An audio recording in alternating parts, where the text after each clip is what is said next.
ওসমানের কাছে প্রিয় হলো কোরআন তেলাওয়াত।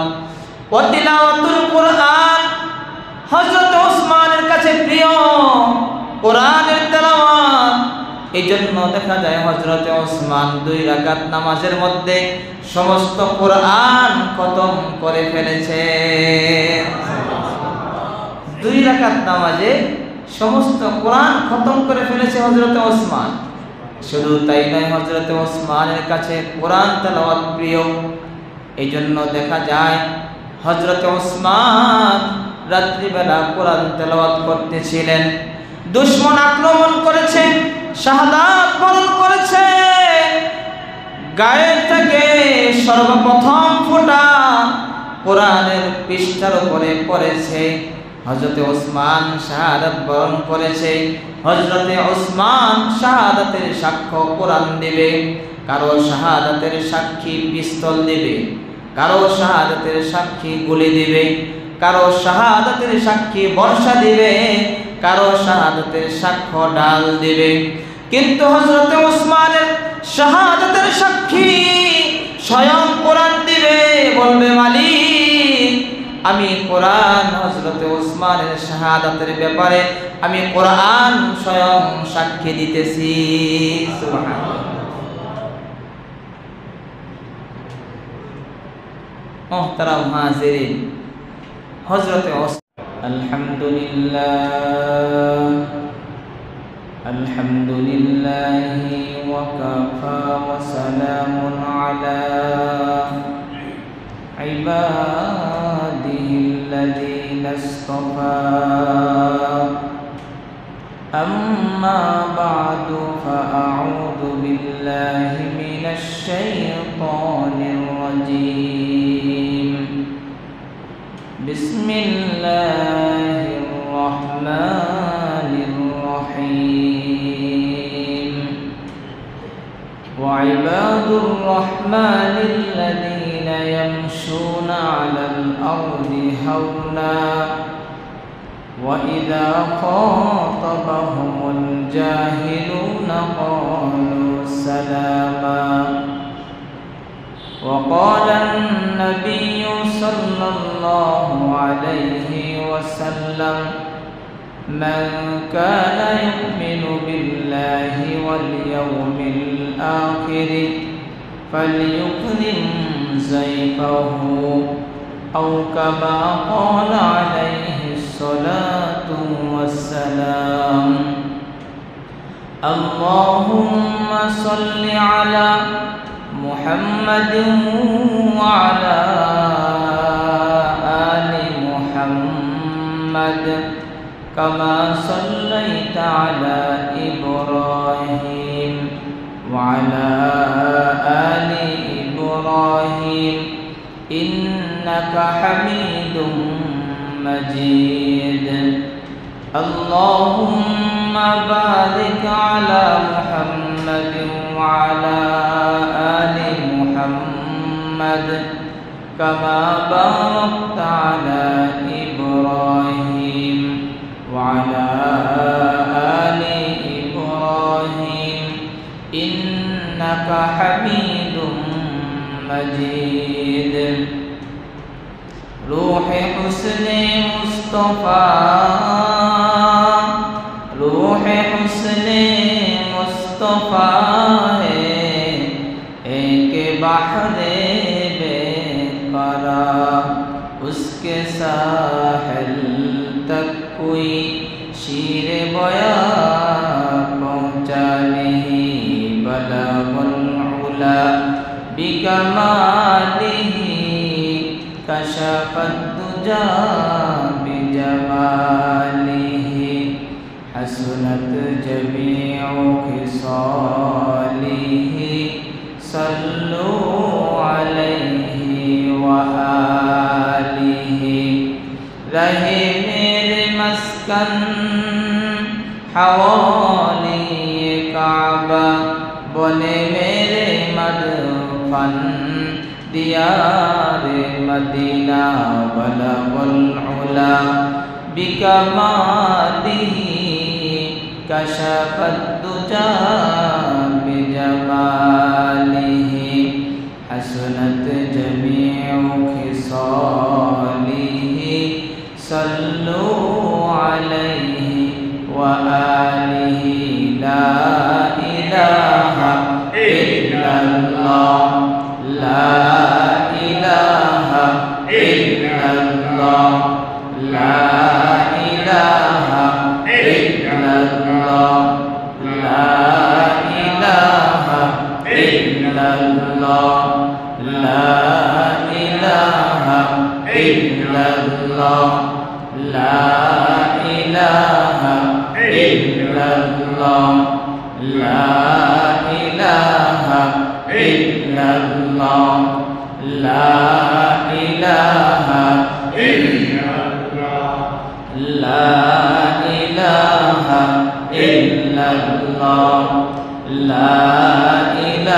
আলহামদুলিল্লাহ রব্বে কারীমের দরবারে লক্ষ কোটি শুকরিয়া জ্ঞাপন করছি যে মনিব আমাদেরকে পবিত্র জুমার দিনে জুমার সালাত আদায় করার লক্ষ্যে অত্যন্ত মায়া করে মহব্বত করে ভালোবেসে দিনী পরিবেশে উলামায়ে কেরামের সোহবতে হায়াতের মূল্যবান সময়ের কিছু সময় ব্যয় করার জন্য আমাদেরকে সর্বাগ্নে মসজিদে আসার বসার তৌফিক দান করেছেন।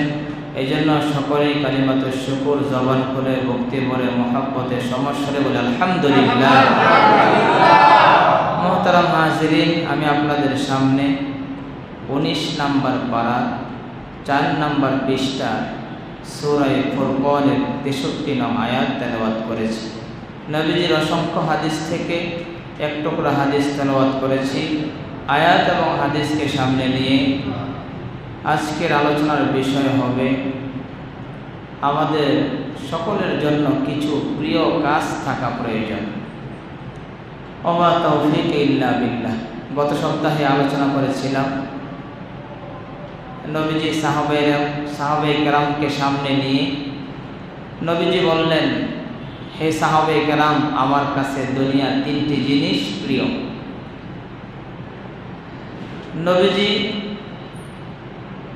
বললেন, হুব্বিবা ইলাইয়া মিনাদ দুনিয়া সালাস, আমার কাছে দুনিয়া 3টা জিনিস প্রিয়। তাহলে বোঝা যায় সকলের জীবনেই কিছু প্রিয় জিনিস থাকা দরকার। কি বলেন, ঠিক না বেঠিক? কিছু প্রিয় জিনিস থাকা প্রয়োজন, কিছু প্রিয় জিনিস রাখা প্রয়োজন। যেহেতু নবীজির প্রিয় জিনিস আছে, আবু বকরের প্রিয় জিনিস আছে, হযরতে ওমরের প্রিয় জিনিস আছে, হযরতে ওসমান, হযরতে আলী রাদিয়াল্লাহু আনহু সকলের প্রিয় জিনিস আছে। এই জন্য আমাদেরও কিছু প্রিয় জিনিস থাকা দরকার। নবীজি সাহাবায়ে কেরামকে সামনে নিয়ে বললেন, ক্বালান নবিয়্যু সাল্লাল্লাহু আলাইহি ওয়াসাল্লাম, ক্বালান নবিয়্যু সাল্লাল্লাহু আলাইহি ওয়াসাল্লাম, হুব্বিবা ইলাইয়া মিনাদ দুনিয়া সালাস।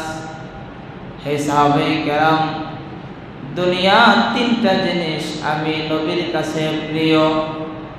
আতিব, সুগন্ধি, আমি নবীর কাছে প্রিয়।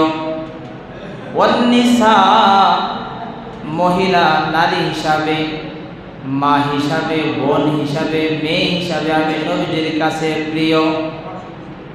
ওয়া জুইলাত কুররাতু আইনি ফিস সালাহ, 3 নাম্বার, নামাজের মাধ্যমে আমি আমার চোখের শীতলতা খুঁজে পাই, এজন্য নামাজ আমার কাছে প্রিয়।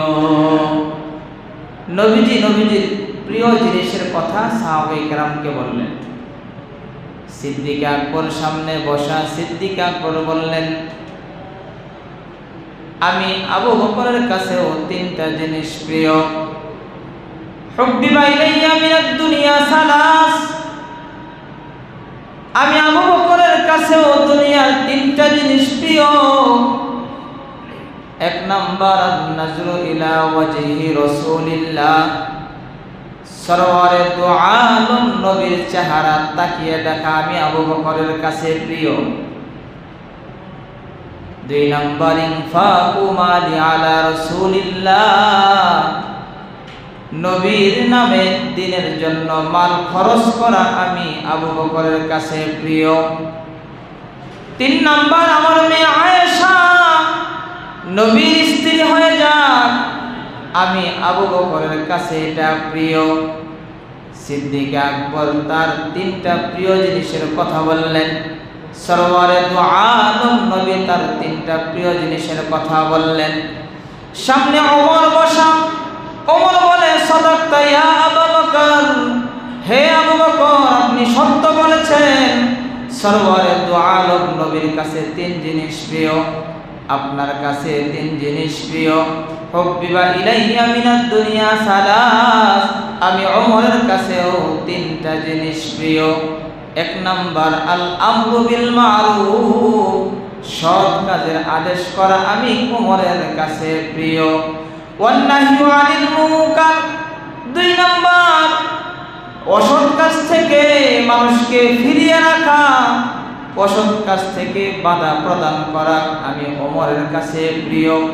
3 নাম্বার, ওয়াসাউবুল খালিক, পুরাতন ছেঁড়া কাপড় পরা আমি ওমরের কাছে প্রিয়।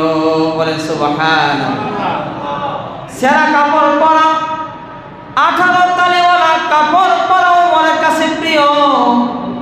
অর্ধজাহানের খলিফা হওয়ার পরেও তালিযুক্ত কাপড় পরা ওমরের কাছে প্রিয়। আল্লাহর ভয় না জানি আল্লাহ তাআলার কাঠগড়ায় না জানি দাঁড়াতে হয়, না জানি হিসাব দিতে হয়। ওমর, তুমি প্রতিদিন নতুন নতুন জামা গায়ে দিয়েছ, তোমার প্রজাদেরকে নতুন জামা গায়ে দেওয়াইতে পেরেছ কিনা? এই জন্য আল্লাহ তাআলার ভয়ে 18 তালেওয়ালা জামা হযরত ওমর পরিধান করতেন। সামনে হযরত ওসমান, সামনে বসা হযরত ওসমান বলে, সাদাক্তা ইয়া ওমর, হে ওমর আপনি সত্য বলেছেন। নবীজির কাছে 3 জিনিস প্রিয়, সিদ্দিক আকবরের কাছে 3 জিনিস প্রিয়, আপনার কাছে 3 জিনিস প্রিয়, আমি ওসমানের কাছেও 3টা জিনিস প্রিয়। হুব্বিবা ইলাইয়া মিনাদ দুনিয়া সালাস, আমি ওসমানের কাছেও 3 জিনিস প্রিয়। 1 নাম্বার ইশবাউল জিআন, ক্ষুধার্ত মানুষকে খাবার খাওয়ানো আমি ওসমানের কাছে প্রিয়। ক্ষুধার্ত মানুষকে খাবার দেওয়া, ক্ষুধার্ত মানুষকে যদি আমি খাবার খাওয়াইতে পারি তাহলে আমার মনে আমি আত্মতৃপ্তি পাই। ইশবাউল জিআন, ক্ষুধার্ত মানুষকে খাবার খাওয়ানো আমি ওসমানের কাছে প্রিয়। দেখা যায় যাদের ঘরে খাবার আছে তাদেরকে আবার গিয়ে খাবার সাথে, যাদের খাবার নেই তাদের খবর খোঁজ খবর কেউ নেয় না। ঠিক না বেটে? তেলওয়ালার মাথায় সবাই তেল দিতে যায়। যার ঘরে তেল আছে, যার ঘরে খাবার আছে, টাকা পয়সা আছে, তাকেই জিজ্ঞাসা করে, ভাই খাবার খেয়েছেন? দুপুরে কি খেয়েছেন? কিন্তু যার ঘরে খাবার নেই তাকে কেউ জিজ্ঞাসা করে না, তার মাথায় কেউ তেল দিতে যায় না। কি বলেন, ঠিক না বেঠি? কিন্তু হযরতে ওসমান বলেন, হুব্বিবা ইলাইয়া মিনাদ দুনিয়া সালাস, দুনিয়ার 3টা জিনিস আমি ওসমানের কাছে প্রিয়। 1 নাম্বার ইশবাউল জিআন, ক্ষুধার্ত মানুষকে খাবার খাওয়ানো আমি ওসমানের কাছে প্রিয়। 2 নাম্বার কিসওয়াতুল উরিয়ান, বস্ত্রহীনকে বস্ত্র দেওয়া আমি ওসমানের কাছে প্রিয়। যাদের বস্ত্র নেই, যাদের পোশাক নেই, ঈদের সময় যাদের টাকা আছে তারা সন্তানকে 1 সেটের পরিবর্তে 2 সেট কিনে দেয়। কি বলেন, হয় কি হয় না? বাজারে গিয়ে পছন্দ হয়েছে 2 সেট, সন্তানের পছন্দ হয়েছে 2 সেট, বাস উভয় সেটে উভয়টাই প্যাকেট করেন, উভয়টাই প্যাকেট করেন, দামের কোনো সমস্যা নেই, আপনি প্যাকেট করে ফেলেন। কিন্তু আমার এলাকার, আমার সমাজে যারা গরিব অসহায় আছে, কত মানুষ আছে অসহায়, রিক্সা চালায়, ভ্যান চালায়, অটো মিশুক চালায়, তাদেরকে আমরা যদি, যাদের টাকা আছে, আমরা যদি তাদেরকে 1 সেট পোশাক দেই, তার সন্তানকে 1 সেট পোশাক দেই, তাহলে তাদের অন্তর থেকে দোয়া আসবে কি আসবে না? যখন আসবে কি আসবে না? অন্তর থেকে দোয়া আসবে। এই জন্য যাদের বস্ত্র নেই তাদেরকে বস্ত্রের ব্যবস্থা করে দেওয়া।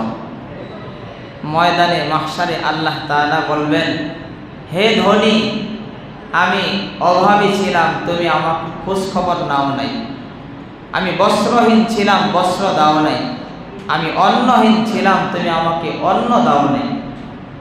ধনী বলবে, আল্লাহ আপনি তো, আপনার তো খাবারের কোনো প্রয়োজন হয় না, পোশাকের কোনো প্রয়োজন হয় না, আপনি সব কিছু থেকে অমুখাপেক্ষী, তাহলে আবার আপনার আবার কিসের পোশাকের প্রয়োজন, খাবারের প্রয়োজন? আল্লাহ তাআলা বলবেন, যারা পৃথিবীর মধ্যে যারা অসহায় ছিল, যাদের খাবার ছিল না, যাদের বস্ত্র ছিল না, আমি আল্লাহ তাআলা তাদেরকে যদি তুমি দিতে, আমি আল্লাহ তাআলা পেতাম। বলেন সুবহানাল্লাহ। এই জন্য তাদের একটু খোঁজ খবর রাখা। হযরতে ওসমান বলে, হুব্বিবা ইলাইয়া মিনাদ দুনিয়া সালাস, দুনিয়া 3টা জিনিস আমি ওসমানের কাছে প্রিয়।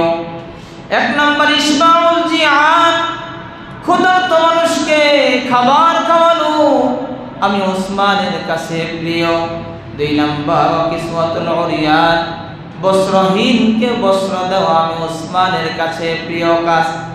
তিন নাম্বার তিলাওয়াতুল কুরআন, কোরআন তেলাওয়াত করা আমি ওসমানের কাছে প্রিয়। কোরআন তেলাওয়াত করতে আমি মজা পাই, কোরআন তেলাওয়াত আমি ওসমানের কাছে প্রিয়। ও যুবক, তোমার কাছে কি প্রিয়? গান প্রিয় আর বাদ্য প্রিয়? তোমার কাছে ব্যান্ড শিল্পী প্রিয়? কি বলেন, ঠিক না ঠিক? যুবকদের কাছে গান বাদ্য বর্তমানে প্রিয় কি প্রিয় না? ব্যান্ড শিল্পী প্রিয় কি প্রিয় না? নায়ক নায়িকা গায়ক গায়িকা তোমার কাছে প্রিয়, বিভিন্ন সিনেমা তোমার কাছে প্রিয়, কিন্তু হযরতে ওসমানের কাছে প্রিয় হলো কোরআন তেলাওয়াত। ওয়া তিলাওয়াতুল কুরআন, হযরত ওসমানের কাছে প্রিয় কোরআনের তেলাওয়াত। এইজন্য দেখা যায় হযরতে ওসমান 2 রাকাত নামাজের মধ্যে সমস্ত কোরআন খতম করে ফেলেছে। 2 রাকাত নামাজে সমস্ত কোরআন খতম করে ফেলেছে হযরতে ওসমান।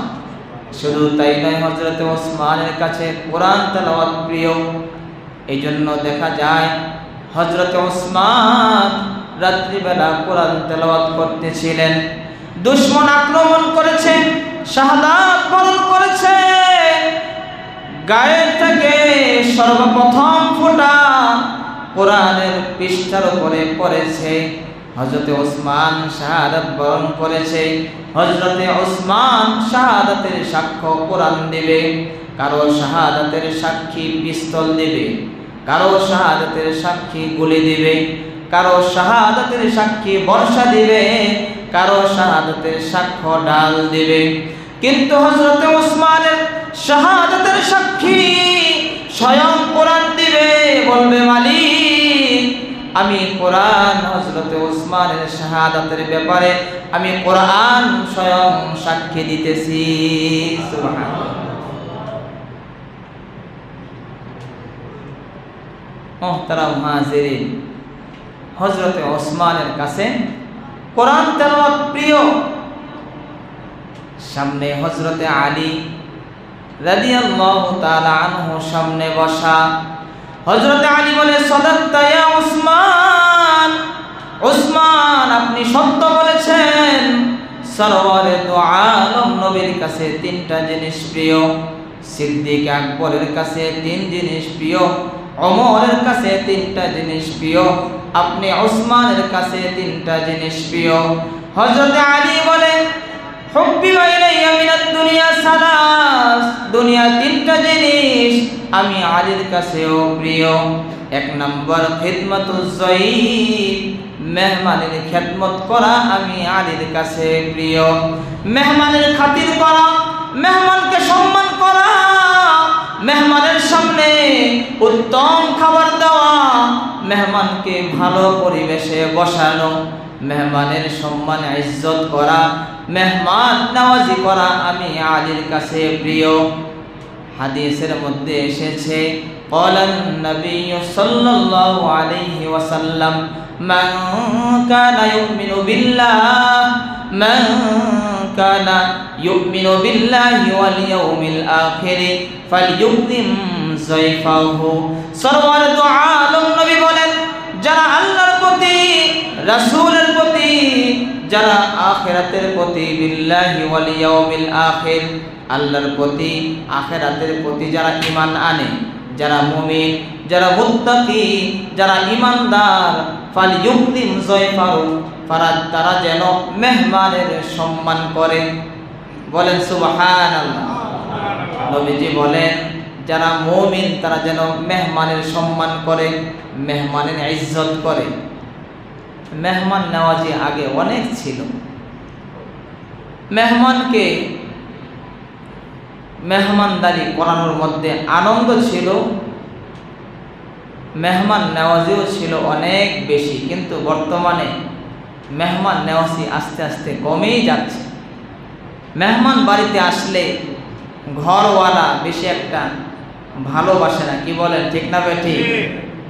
একজনের পরিবর্তে 2 জন যদি আসে আবার 2 দিনের পরিবর্তে 3 দিন যদি থাকে তাহলে বাস মেহমান নওয়াজি করতে চায় না। অথচ নবীজি বলেন তোমরা মেহমানের ইজ্জত করো, মেহমানের সম্মান করো, মেহমান নওয়াজি তোমরা করো। হযরতে আলী বলেন আমার কাছে এই 3টা জিনিস প্রিয়। 1 নম্বর হলো মেহমান নওয়াজি করা, মেহমানের সামনে উত্তম খানা পরিবেশন করা, তাকে ইজ্জত করা, তাকে ভালো পরিবেশে রাখা, এটা আমি আলীর কাছে প্রিয় কাজ। মুহতারাম হাজিরিন, হাতিম তাই ছিল দিনের ক্ষেত্রে তার স্তর যেখানেই থাকুক না কেন, এই হাতিম তাই সে অনেক মেহমান নওয়াজি করত। সে এলাকার মধ্যে, শহরের মধ্যে প্রসিদ্ধ ছিল যে সে অনেক দানবী এবং সে অনেক মেহমানের ইজ্জত এবং কদর করে।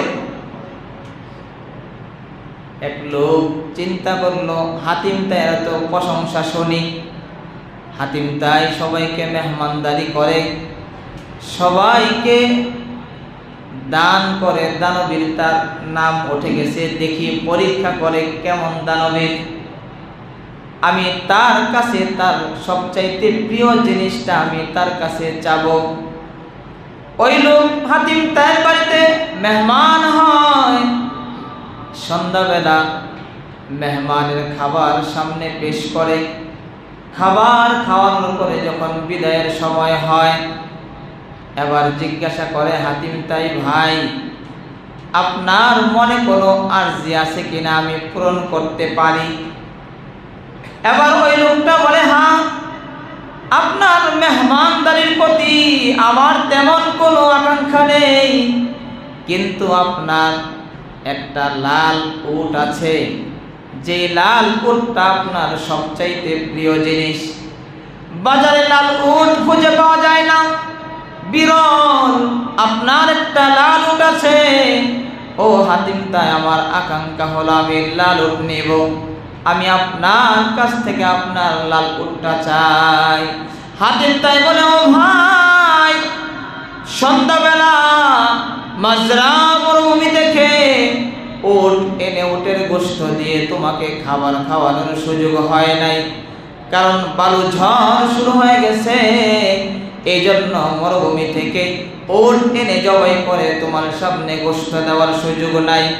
এই জন্য ভাই আমার ওই লাল উট, যেটা আমার প্রিয়, সবচাইতে প্রিয় উট, ওই উটটা জবাই করে তো তোমার সামনে আমি উটের গোশত দিয়ে খাবার পরিবেশন করেছি। সুবহানাল্লাহ। মুহতারাম হাজিরিন, সবচাইতে প্রিয় একটা উট ছিল, সেটাও জবাই করে মেহমানের সামনে একটু উত্তম খানা পরিবেশনের জন্য ওইটাও জবাই করে মেহমানকে মেহমানদারি করিয়েছেন। তাদের মেহমান নওয়াজি কি পর্যায়ে ছিল! শুধু কি তাই, সরওয়ারে দু আলম নবীর সাহাবী, নবীর পক্ষ থেকে মেহমান সাহাবীর ঘরে এসেছে, ঘরের মধ্যে খাবার অল্প, যদি মেহমানকে খাবার খাওয়ায় মেজবান খেতে পারবে না, এজন্য স্ত্রী বলে স্বামী আমার খাবার অল্প, অল্প খাবার মেহমানের সামনে আমি পেশ করতেছি, আপনি মেহমানের সামনে খাবারের মধ্যে এক প্লেটের মধ্যে বসবেন।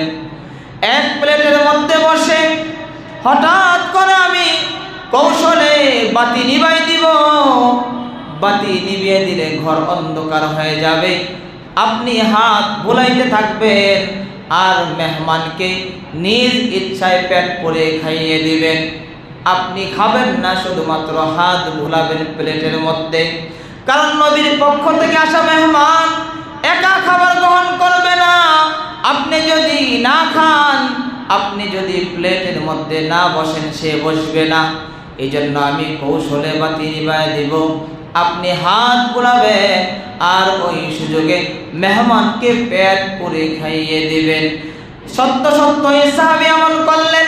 আল্লাহ তাআলা আরশ আজিম থেকে এই অন্ধকারের বিষয়টা আলো বানিয়ে, কোরআনের আয়াত বানিয়ে কিয়ামত পর্যন্ত নূর হিসাবে কোরআনের মধ্যে নাযিল করে দিয়েছেন।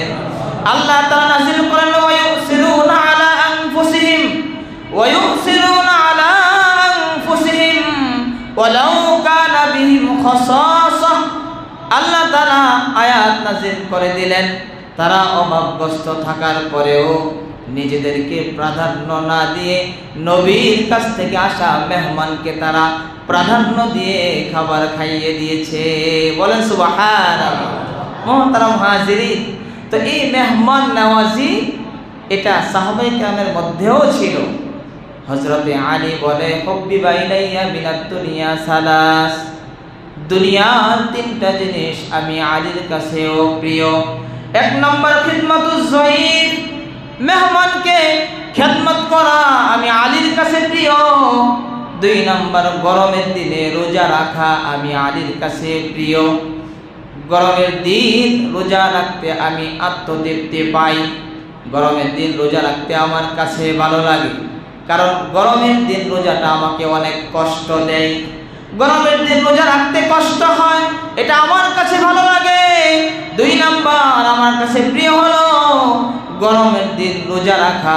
এই গরমের দিন রোজা রেখে আমি আত্মতৃপ্তি পাই। হযরতে আলী বলে তিন নাম্বার আমার কাছে প্রিয় হলো দিনের জন্য তরবারি নিয়ে ময়দানে নামা, জিহাদ করা। দিনের জন্য তরবারি নিয়ে ময়দানে নেমে জিহাদ করা আমি আলীর কাছে প্রিয় কাজ।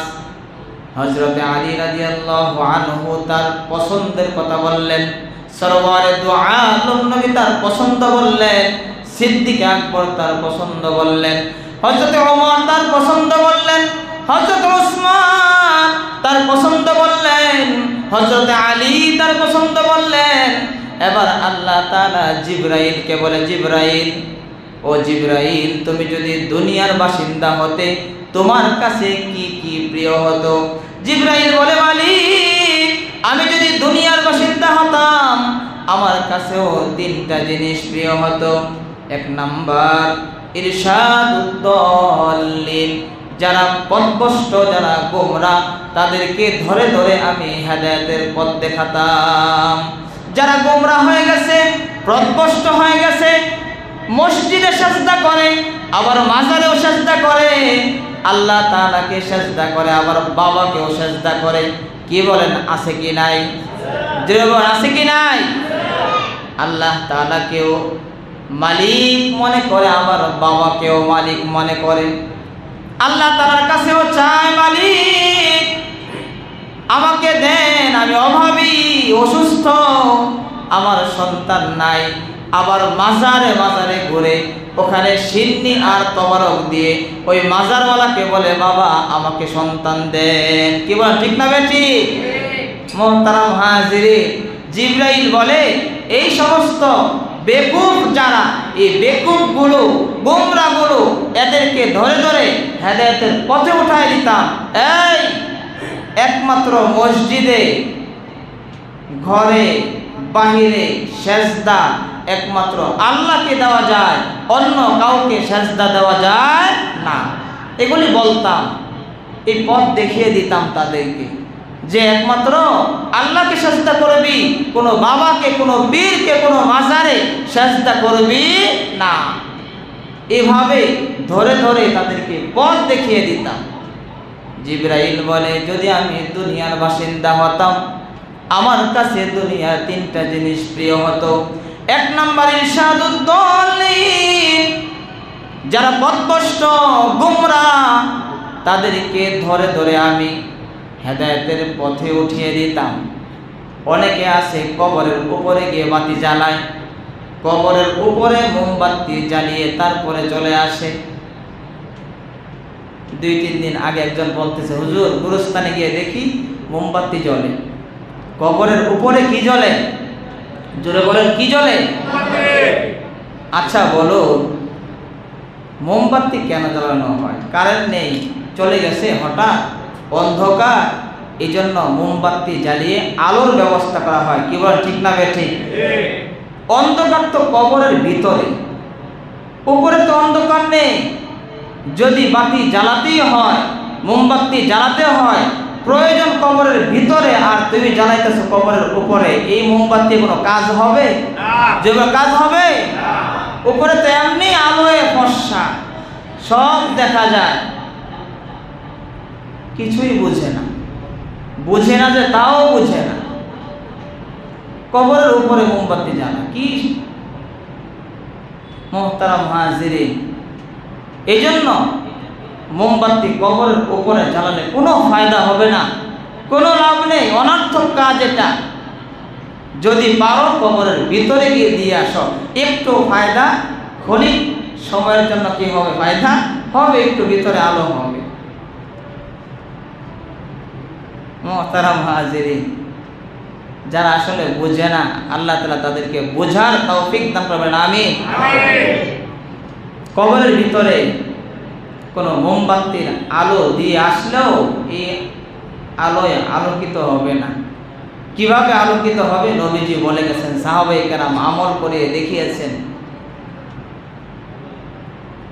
কবরওয়ালাদের জন্য আলোর প্রয়োজন, অবশ্যই প্রয়োজন, কিন্তু আলো মোমবাতি দিয়ে পৌঁছানো নয়, কবরে আলো পৌঁছাতে হবে কোরআন তেলাওয়াত করে। যেরকম কি করে?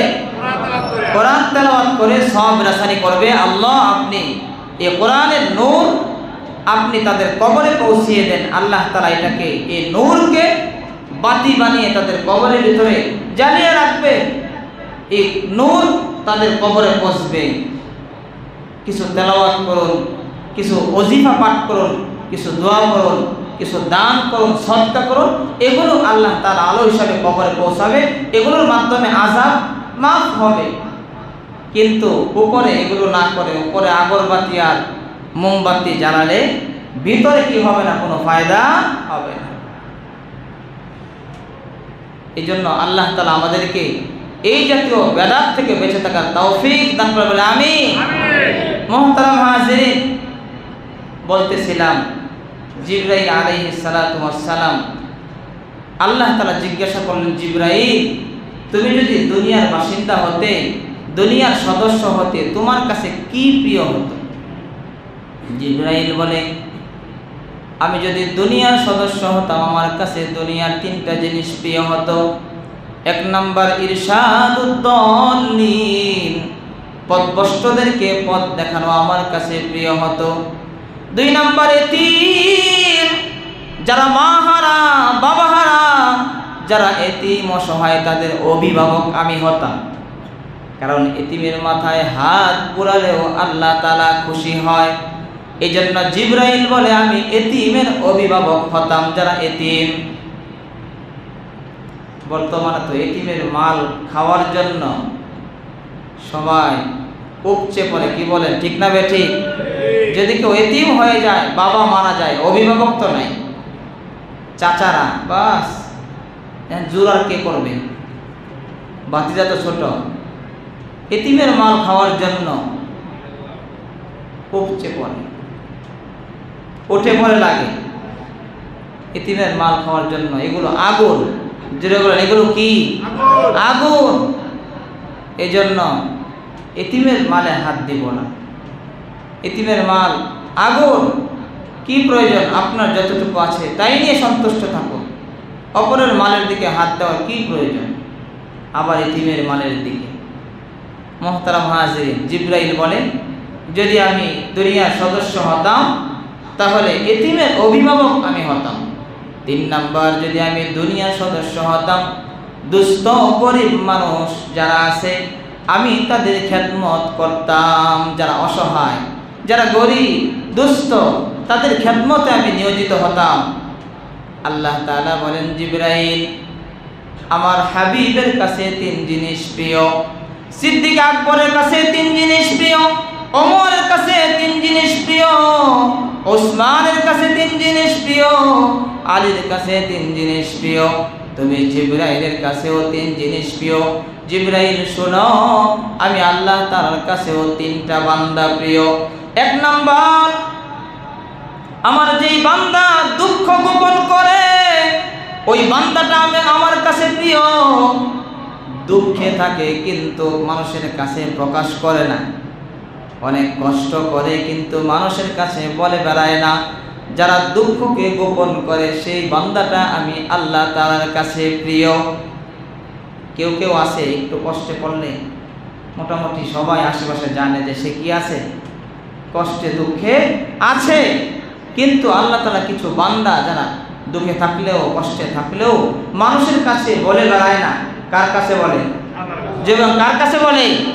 আল্লাহ তাআলার কাছে বলে যে আল্লাহ আমি অভাবে আছি, আমি কষ্টের মধ্যে আছি, আপনি আমাকে মুক্তি করুন, মুক্তি দান করুন, আমাকে অভাব থেকে মুক্তি দান করুন। আল্লাহ তাআলার কাছে বলে, মানুষের কাছে বলে না।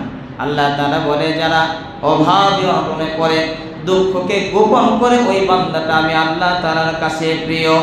2 নাম্বার ওই বান্দা প্রিয় যে গুনার লজ্জায় চোখ থেকে পানি ছেড়ে দেয়, গুনার লজ্জায় যে বান্দাটা কেঁদে ফেলে, গুনার কথা মনে করে আমি রবের কাছে যে বান্দাটা কেঁদে ফেলে, চোখ থেকে পানি ফেলে, ওই বান্দাটা আমি আল্লাহ তাআলার কাছে প্রিয়।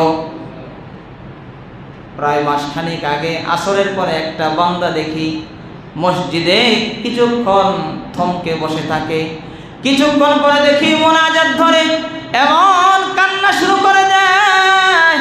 আমি মনে করলাম অবশ্যই তার মনে কোনো গুনাহের কথা স্মরণ হয়েছে, হাউমাউ করে কাঁদতেছে।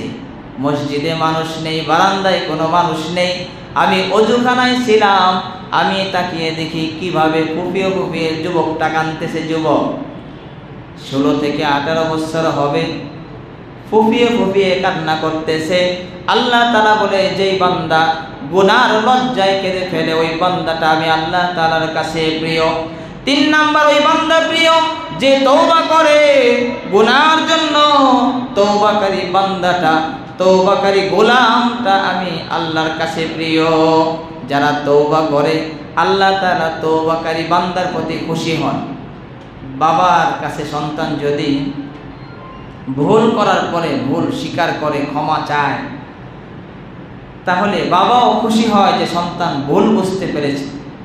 ঠিক তেমনি আল্লাহ তাআলা বাবার চাইতে কোটি কোটি গুণ বেশি আল্লাহ তাআলা খুশি হন যে বান্দা গুনার কথা সে বুঝতে পেরে সে আমার কাছে ক্ষমা চেয়েছে, আমার কাছে তওবা করেছে। আল্লাহ তাআলা তার প্রতি অনেক কোটি কোটি গুণ বেশি খুশি হয়ে যান। এই জন্য আল্লাহর গোলামের গুণ এটাই যে বান্দা গোলাম আল্লাহ তাআলার কাছে গুনাহ হয়ে গেলে তওবা করবে। আমরা রাজি আছি তো ইনশাআল্লাহ? আল্লাহ তাআলা আমাদেরকে তওবা করার তৌফিক দান করবেন, আমিন। মুহতারাম হাজিরিন, আল্লাহ তাআলার গোলাম এটা আল্লাহ তাআলার গোলাম সবাই নয়, পাইকারিভাবে আল্লাহ তাআলা গোলাম নেন না। আমরা যেমন আমাদের কোনো কাজের লোক কর্মচারী আমরা যদি নেই তাহলে যেমন যাচাই বাছাই করে নিই, 10 জন 15 জন 20 জন থেকে 2 জন 3 জন সিলেক্ট করি, তার দক্ষতা, তার গুণ, তার অভিজ্ঞতা এগুলো দেখে যেমন আমরা লোক নিয়োগ করি, ঠিক আল্লাহ তাআলাও আল্লাহ তাআলার বান্দা সবাই নয়। আল্লাহ তাআলা পাইকারিভাবে এই স্বীকৃতি দেন না। আল্লাহ তাআলা তার কালামে পাকের মধ্যে বলে দিয়েছেন, আয়াত নাজিল করে কারা কারা আল্লাহর গোলাম। সবাই আল্লাহর গোলাম নয়। আল্লাহ তাআলা বলেন 19 নম্বর পারার 4 নম্বর পৃষ্ঠায় সূরা ফুরকান 63 নং আয়াতের মধ্যে আল্লাহ তাআলা বলেন, ওয়াইবাদুর রহমানিল্লাযীনা ইয়ামশুনা আলাল আরদি হাওনা। আল্লাহ তাআলা বলেন কিছু গুণ আছে, আল্লাহ তাআলার গোলামের কিছু গুণ আছে, এই গুণগুলো যারা অর্জন করবে তারা মালিকের জান্নাতের মধ্যে থাকবে। সুবহানাল্লাহ। আল্লাহর গোলামের যে গুণ, এই গুণগুলো যদি সে অর্জন করতে পারে তাহলে আল্লাহর গোলাম এই গুণ অর্জন করে আল্লাহর জান্নাতের মধ্যে থাকবে। আমরা জানি যে বান্দাকে সর্বনিম্ন জান্নাত দিবে এই দুনিয়ার 10 দুনিয়া পরিমাণ একটি জান্নাত, সর্বনিম্ন মানে ছোট। এই 7 আসমান 7 জমিন কত বড়, এই সবগুলো মিলিয়ে একটা। এমন 10 দুনিয়া সমান একটা জান্নাত আল্লাহ তাআলা দিবেন, যে গোলামকে এই এত বড় রাজত্বের বাদশা বানিয়ে দিবেন, মালিক বানিয়ে দিবেন। এটা অবশ্যই গোলামের গুণ ছাড়া কখনো আল্লাহ তাআলা ওই রাজত্বের মালিকানা দিতে পারে না। এত বড় রাজত্বের মালিক তাকে বানাবে, অথচ তার মধ্যে গোলামের গুণ থাকবে না, এটা কখনো হতে পারে না। মুহতারাম হাজিরিন, এই জন্য গোলামের আল্লাহ তাআলা গোলামের গুণ অর্জন করতে হবে। আল্লাহ তাআলা গোলামের মধ্যে কি কি গুণ থাকবে? আল্লাহ তাআলা বলেন, 1 নম্বর, ওয়াইবাদুর রহমানিল্লাযীনা ইয়ামশুনা আলাল আরদি হাওনা। আল্লাহর গোলামের 1 নম্বর গুণ, আল্লাহর গোলাম জমিনের মধ্যে বিনয়ের সাথে চলবে, বিনয়ের সাথে জমিনে চলাফেরা করবে, নম্রতার সাথে ভদ্রতার সাথে জমিনে চলবে, অহংকার নিয়ে হাত ডাক নিয়ে জমিনের মধ্যে চলবে না। এটা আল্লাহর গোলামের গুণ। আল্লাহর গোলাম হবে নম্র ভদ্র, আল্লাহর গোলামের আচরণ থাকবে শালীন, আল্লাহর গোলাম থাকবে নম্র ভদ্র। আল্লাহ তাআলা বলেন 1 নম্বর গুণ, তার মধ্যে নম্রতা থাকবে, অহংকার থাকবে না। যারা পরিমাণ অহংকার তার মধ্যে থাকবে না, বিন্দু পরিমাণ অহংকার থাকবে না। অহংকার যারা পরিমাণ যার মধ্যে থাকবে, সে জান্নাতে প্রবেশ করতে পারবে না। আল্লাহ তাআলা বলেন, এই জন্য গোলামের 1 নম্বর গুণ হবে, সে হবে বিনয়ী। জমিনের মধ্যে বিনয়ের সাথে চলবে, অহংকার নিয়ে চলবে না, হাত ডাক নিয়ে চলবে না। যখন বাইক চালাবে, পিকআপ দিয়ে অহংকার করে রাস্তার মধ্যে সাপ খেলা খেলবে না। কি বল, ঠিক না বেঠি? কি অহংকার! রাস্তার মধ্যে বাইক নিয়ে পিকআপ টেনে সাপ খেলা খেলে, কি অহংকার! মুহতারাম হাজিরিন, এটা আল্লাহর গোলামের গুণ নয়। আল্লাহর গোলামের গুণ হলো সে থাকবে নম্র ভদ্র। আব্দুল হাই পাহাড়বী রহমতুল্লাহি আলাইহি বুখারী শরীফের দর্সের মধ্যে বলেছিলেন যে আমাদের বুজুর্গরা ছিলেন নম্র ভদ্র। তারা সব সময় ঘাড়কে মাথাকে নিচু করে চলতেন, এমনকি মাথাকে নিচু করে চলতে চলতে তাদের ঘাড়ই নিচু হয়ে গিয়েছিল। সব সময় নম্র ভদ্রতার সাথে চলতেন। আব্দুল হাই পাহাড়বী রহমতুল্লাহি আলাইহি বললেন যে শোনো, যারা এরকম নম্র ভদ্র হয়ে ঘাড় মাথাকে নিচু করে যারা চলে, আল্লাহ তাআলার রহমত তাদের মাথার উপরেই বর্ষিত হয়। বলেন সুবহানাল্লাহ। কারণ বৃষ্টি হলে নিচু জায়গায় পানি জমা হয়, উঁচু জায়গায় পানি জমা হয় না। এজন্য আল্লাহ তাআলার রহমত তাদের উপরে বর্ষিত হয় যারা নম্র এবং ভদ্রতার সাথে জমিনের মধ্যে চলাফেরা করে। এটা রহমান গোলামের 1 নম্বর গুণ। ওয়াইবাদুর রহমানিল্লাযীনা ইয়ামশুনা আলাল আরদি হাওনা। 2 নম্বর গুণ, ওয়াইদা খাতাবাহুমুল জাহিলুনা ক্বালু সালামা।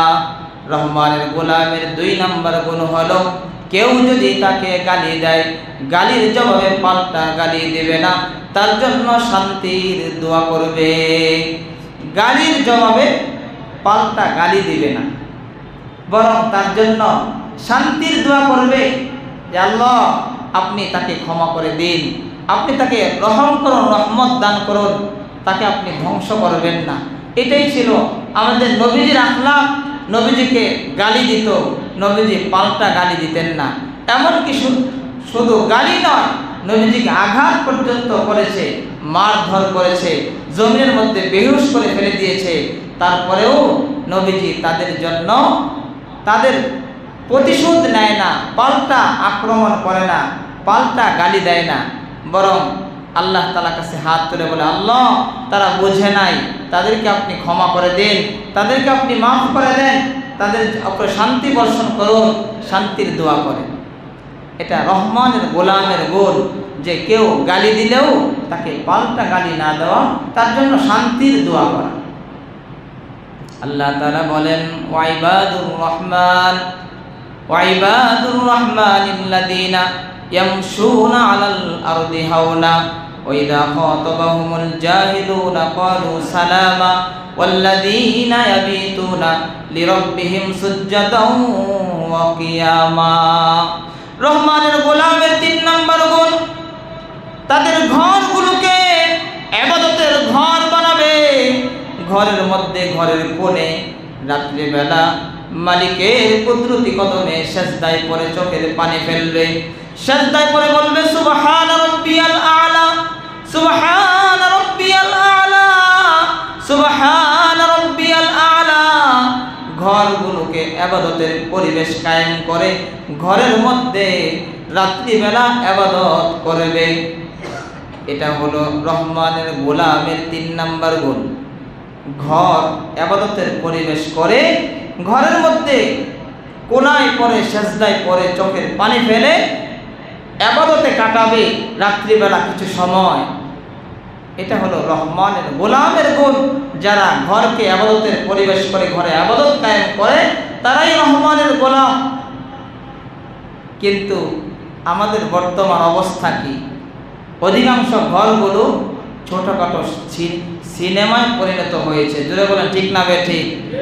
রাত্রিবেলা সারাদিন অবসর নেই, রাত্রিবেলা একটু অবসর হয়, বাস নাটক, সিনেমা, এরকম ব্লু ফিল্ম যত কিছু আছে সব কিছু রাত্রিবেলা শুয়ে শুয়ে ইবাদতের পরিবেশ তো দূরের কথা, আমাদের ঘরগুলো বর্তমানে ছোটখাটো সিনেমায় পরিণত হয়েছে। জোরে বলেন ঠিক না বেঠিক? এটা রহমানের গোলামের গুণ নয়। রহমানের গোলামের গুণ হলো ঘর থাকবে ইবাদতের পরিবেশ এবং ঘরে রাত্রিবেলা ইবাদত করবে। এটা রহমানের গোলামের গুণ। শুধুমাত্র জান্নাত আশা করলেই হয় না, শুধুমাত্র নিজেকে মুসলমান দাবি করলে আর আল্লাহ তাআলার গোলাম দাবি করলেই হয় না। আপনি কয় নম্বর, কত নম্বর আপনি নিজেই একটু চিন্তার বিবেচনা করে দেখুন কত নম্বরের মধ্যে আপনি আছেন। আল্লাহ তাআলা বলেন ওয়াল্লাযীনা ইয়াবিতুনা লিরাব্বিহিম সুজদান ওয়া কিয়ামা। এটা রহমানের গোলামের গুণ, ইবাদতের মধ্যে রাত্রিবেলা কাটাবে। 4 নম্বর গুণ আল্লাযীনা ইয়াকুলুনা রব্বানা আসরিফ আন্না আযাব জাহান্নাম ইন্না আযাবাহা কানা গরামা ইন্নাহা সাআত মুস্তাকাররাও ওয়া মুকামা। রহমানের গোলামের 4 নম্বর গুণ, আল্লাহ তাআলার কাছে বলবে মালিক জাহান্নাম থেকে বাঁচতে চাই, জান্নাত চাই, জাহান্নাম থেকে বাঁচতে চাই। কারণ জাহান্নামের আযাব অত্যন্ত ভয়াবহ, জাহান্নাম অনেক খারাপ জায়গা। জাহান্নামে যাইতে চাই না, জাহান্নামের শাস্তি ভোগ করতে পারবো না। রব্বানা আসরিফ আন্না আযাব জাহান্নাম, মালিক আমরা জাহান্নাম থেকে বাঁচতে চাই, জান্নাত চাই। এই দোয়া মালিকের কাছে করবে জাহান্নাম থেকে বাঁচার। এটা রহমানের গোলামের গুণ, জাহান্নাম থেকে বাঁচার জন্য মালিকের কাছে দোয়া করবে। মুহতারাম হাজিরিন, এই গুণগুলো আমাদেরকে অর্জন করতে হবে। বাদশাহ হারুনুর রশিদ উনি অত্যন্ত বুজুর্গ ছিলেন। একদিকে ছিলেন বাদশাহ, অন্যদিকে ছিলেন বুজুর্গ মানুষ। বাদশাহ হারুনুর রশিদ তার এলাকায় ঘোষণা দিলেন, সমস্ত মানুষকে তার এলাকায় যারা আছে দাওয়াত করলেন। দাওয়াত করে বললেন, হে এলাকাবাসী, আমি বাদশাহ, আমি ইবাদতকে পছন্দ করি, আল্লাহর গোলামিকে পছন্দ করি। এজন্য আমি চাই আপনারা সবাই আল্লাহ তাআলার গোলাম হন, আল্লাহ তাআলার গোলামি করুন। এজন্য আমি আমার এলাকায় একটা মসজিদ নির্মাণ করব, যাতে আপনারা মসজিদে এসে সুন্দরভাবে ইবাদতবন্দি করতে পারেন। কিন্তু আমি কারো কাছ থেকে টাকা পয়সা নিব না, কারো দান আমি নেব না, কারো থেকে আমি টাকা পয়সা নেব না। আমি একা আমি মসজিদ তৈরি করে দেব, এই মসজিদে আপনারা সবাই এসে আল্লাহ তাআলার ইবাদত বন্দেগী করবেন, এটা আমার কাছে ভালো লাগে। সত্য সত্যই বাদশাহ হারুন রশিদ মসজিদ তৈরি করলেন। অনেক শ্রমিক খাটিয়ে মসজিদ নির্মাণ করলেন। মসজিদে যখন সবাই এসে নামাজ পড়ে 5 ওয়াক্ত, বাদশাহ হারুন রশিদের দিলটা ভরে যায় যে আমি মসজিদ করে দিয়েছি, সবাই মসজিদে এসে সুন্দরভাবে আল্লাহর গোলামি আদায় করতেছে, অত্যন্ত ভালো লাগে, মনটা ভরে যায়। বাদশাহ হারুন রশিদ রাত্রিবেলা যখন ঘুমায়, বাদশাহ হারুন রশিদ দেখে একজন ফেরেশতা বলে, এ বাদশাহ হারুন, হে বাদশাহ হারুন রশিদ, মসজিদ নির্মাণ করেছ, তোমার হাবিব বলেছে মান বানা লিল্লাহি বাইতান বানাল্লাহু লাহু বাইতান ফিল জান্নাহ, যারা আল্লাহ তাআলার ঘর বানায়, যারা মসজিদ নির্মাণ করে, আল্লাহ তাআলা তাদের জন্য জান্নাতে বাড়ি বানায়। হে হারুন রশিদ, আসো, তোমার জান্নাত কি দেখবা না? তোমার জান্নাতের বাড়ি কি দেখবা না? আসো, জান্নাতের বাড়ি দেখো। বাদশাহ হারুন রশিদ সামনে যায়, এবার জান্নাতের বাড়ি প্রবেশ করবে। জান্নাত কেমন সুন্দর! লা আইনুন রাআত ওয়ালা উযনুন সামিআত ওয়ালা খাতারা আলা কলবি বাশার, কোনো চোখ কোনোদিন দেখে নাই কত সুন্দর, কোনো কান কোনোদিন শুনে নাই কত সুন্দর, কোনো কল্পনাও করে নাই কোনো কলম, মানুষের অন্তর কল্পনাও করতে পারবে না কত সুন্দর। বাদশাহ হারুন রশিদ নিজের জান্নাত দেখে যখন বের হয়, দেখে তার জান্নাতের বরাবর আরেকটা জান্নাত দেখা যায়। এবার বলে, ওই জান্নাতটা কিসের? বলে, ওই যে আপনি মসজিদ তৈরি করেছিলেন। বলে, হ্যাঁ, এটা তো আমার। যখন ওই জান্নাতে যখন ঢুকবেন, এবার প্রহরী বলে, রক্ষী বলে, কোথায় ঢুকতেছেন? বলে, আমার জান্নাত, আমার মসজিদ নির্মাণের জান্নাত। বলে, হ্যাঁ, আপনার মসজিদ নির্মাণের জান্নাত, এটা কিন্তু আপনার না। বলে, কি বলো, এটা কার? বলে, আহমদ বিন মুসা, আপনার এক লেবার ছিল, ওইটা তার জান্নাত। বলে, তাই না? ঘুম ভেঙে যায়। সকালবেলা এলাকাবাসীকে আবার ডাকে, বলে, এই লেবার, এই শ্রমিক, তোমরা কে আমার মসজিদের মধ্যে দান করেছো, সদকা করেছো? আমি ঘোষণা করেছিলাম কারো দান সদকা আমি নিব না। কে তোমরা কি কোনো দান সদকা করেছো? সবাই বলে, না, আমরা দান সদকা করি নাই। বলে, আহমদ বিন মুসাকে একজন হাত তুলে বলে, বাদশা মহোদয়, আমি আহমদ বিন মুসা। বলে, বাবা সামনে আসো। যখন সামনে যায়, এবার 2 হাত সামনের দিকে দিয়ে বুকের মধ্যে টেনে নিয়ে বলে, হে আহমদ বিন মুসা, কি আমল করেছো, এমন কি কাজ করেছো, আমার সমান জান্নাত তুমি পেয়ে ফেলেছো? আহমদ বিন মুসা বলে, বাদশা মহোদয়, আমি আমার নিজের পিতৃ সম্পত্তি খনন করে একটা কূপ নির্মাণ করি। কূপ যখন নির্মাণের জন্য মাটি উত্তোলন করে, ওই মাটির ভিতর থেকে 3টা পাথর পাই, ছোট ছোট 3টা পাথর পাই। ওই পাথরগুলো আপনার ভাঙ্গানো পাথরের মতো হুবহু শুভ্র কালার, সাদা কালার, দেখতে একই রকম দেখা যায়। আমি চিন্তা করলাম, বাদশা মহোদয় কোনো দান সদকা নিবে না, কোনো টাকা নিবে না।